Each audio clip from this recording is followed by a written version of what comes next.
विकास कसा असतो हा दर्या बडनेरा मतदारसंघात रविभाऊ राणा यांनी आपल्या विकासातून व आपल्या कर्तव्यातून अमरावतीमध्ये एक नवीन मार्ग दाखवून दिला आहे। त्याचबरोबर 2014 मध्ये रमेश भाऊ बुंदिले यांनी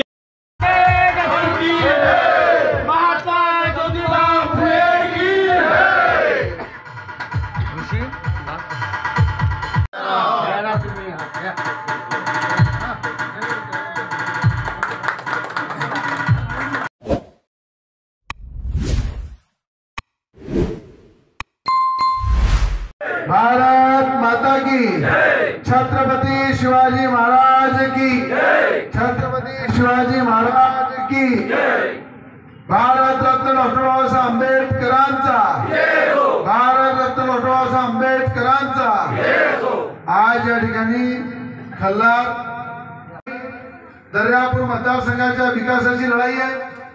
दर्यापूर मतदारसंघाचे शेतकरी शेतमजूर सर्व समाज जाती धर्माच्या लोकांना घेऊन पुढे जाणारी लढाई आहे आणि सगळ्यांच्या हिताची सगळ्यांच्या विकासाची लढाई आहे। या लढाईमध्ये बुंदेले साहेबांचे काम याच्या आधी तुम्ही पाहिलं की आमदार आपण ज्या ठिकाणी त्यांना हाक देतो त्या ठिकाणी येणारा माणूस, दुःखासुखामध्ये उभा राहणारा माणूस, कुठल्याही प्रकारचं संकट असलं तर केव्हाही तुमच्या घरापर्यंत गावापर्यंत पोहोचणारा माणूस, एक आपल्या हक्काचा माणूस आमदार तुम्ही बनवत आहे तो रमेश बुंदेलेजी, ज्यांचं पाना चिन्ह आहे 8 नंबरची बटन।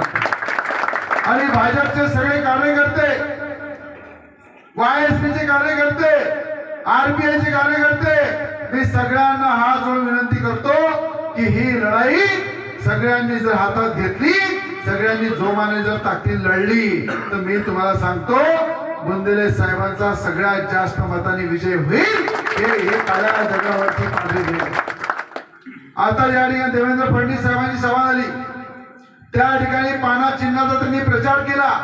हे कोणी किती म्हणू द्या पण सगळ्या भाजपच्या वरिष्ठ श्रेष्ठीच्या मनामध्ये आहे, एकनाथ शिंदेजींची जेवढी सेना आहे त्यांच्या मनामध्ये आहे आणि वायएसपीची पुरी ताकद, आरपीआयची ताकद सगळ्यांच्या मनामध्ये आहे की बुंदेले साहेब आमदार झाले।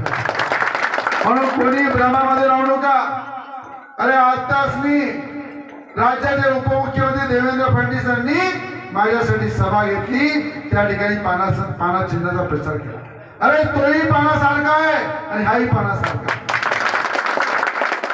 आणि वरच्या लेवलवर जे घडते ते खालच्या कार्यकर्त्यांना उशिरा कळते।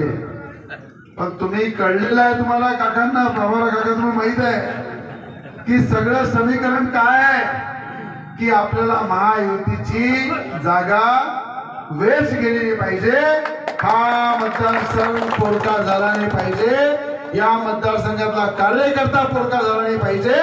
आणि या सगळ्या कार्यकर्त्यांची भरून काढण्यासाठी आज नवनीत राणाचा पराभव झाला। त्या पराभवामुळं काय झालं, दर्यापूर मतदारसंघामध्ये कोणी वाली राहिला नाही आणि सरकार महायुतीची येत आहे आणि त्या सरकारमध्ये बुंदेले साहेब बसणार आणि त्या सरकारमध्ये बसून या मतदारसंघाचा विकास होईल आणि त्यांच्या स्वतःपूर्ण ताकदीनं आमदार रवी राणा उभा आहे। ज्या प्रकारे बडनेरा मतदारसंघाचा विकास केला, बरोबरीमध्ये हा मतदारसंघ नवनीत राणांनी दत्तक घेतलेला आहे। बुंदेले साहेब दिवाळी आत्ताच झाली आणि दुसरी दिवाळी येणाऱ्या 25 तारखेला साजरी करू आणि घराघरामध्ये जसं बडनेरा मतदारसंघामध्ये किराणा वाटतो, साडी चोळी देतो, पुऱ्या दर्यापूर मतदारसंघामध्ये आमच्या आई बहिणींना प्रत्येकाला घराघरामध्ये 25 तारखेनंतर किराणा देऊ आणि परवानगी देऊ की या ठिकाणी सुद्धा आमचे शेतकरी शेतमजूर सर्वसामान्य जनतेची दिवाळी तशी बडनेरा मतदारसंघामध्ये साजरी होते, ही दर्यापूरमध्ये सुद्धा साजरी झाली पाहिजे। आणि दत्तक घेतला हा मतदारसंघ नवनीत राणांनी आणि मी आपल्याला सांगतो राज्याची ताकद आणि केंद्राची ताकद मिळून या मतदारसंघाचा विकास करू हे आपल्या सगळ्यांना सांगण्यासाठी आलेलं आहे। म्हणून आजपासून सगळे बंधन तोडून कोण काय म्हणते कोण नाही मी आपल्याला छाती ठोकून सांगतो, डॉक्टर अनिल बोंडे साहेब माझ्या सोबत आहे, ते फक्त नावापुरतं त्यांच्यासोबत जातात, बाकी पूर्ण ताकदीने आपल्यासोबत. ते 100 फोन करावा लागते त्यांना. छोटा आणि मोठा दोघे फोन करतात, नावापुरतं झाला. आणि मागून त्यांनी काय सूचना दिल्या, 2 दिवसानंतर अजून चित्र क्लिअर होईल.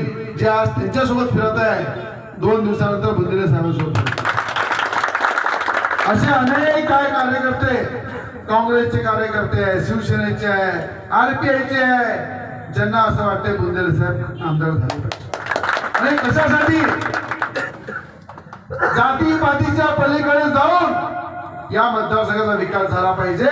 सगळ्या लोकांना घेऊन चालणार जर कोणी आमदार झाला तर काम करत तर ते बुंदिले साहेब. म्हणून आजपासून मी आपल्या सगळ्यांना सांगतो की हे कार्यालयाचं उद्घाटन झालं, पण आजपासून ताकदीनं सगळे कामाला लागा. फक्त 10 दिवस मेहनत करायची आहे. आणि हे जे आज इथे फिरत आहे याला त्याला घेऊन ते फक्त 10 दिवसापुरतं सोबत आहे, नंतर ते उडून जातील, दिसणारे नाही कुठे गेले. म्हणून 10 दिवस सगळे मेहनत करा. आपल्या हक्काचा माणूस, आपल्या गोरगरिबांचा कैवारी, सर्वसामान्याचा आमदार रमेश बुंदेल साहेबांना बनवा, एवढी हात जोडून विनंती करा आलेला आहे. आणि या सगळ्यांना YSPचे कार्यकर्ते, भाजपचे कार्यकर्ते, RPIचे कार्यकर्ते आणि ज्यांच्या मनामध्ये आहे की आज इथे बूथचं उद्घाटन केलेलं आहे. आज उपस्थित इथे सर्व मान्यवर,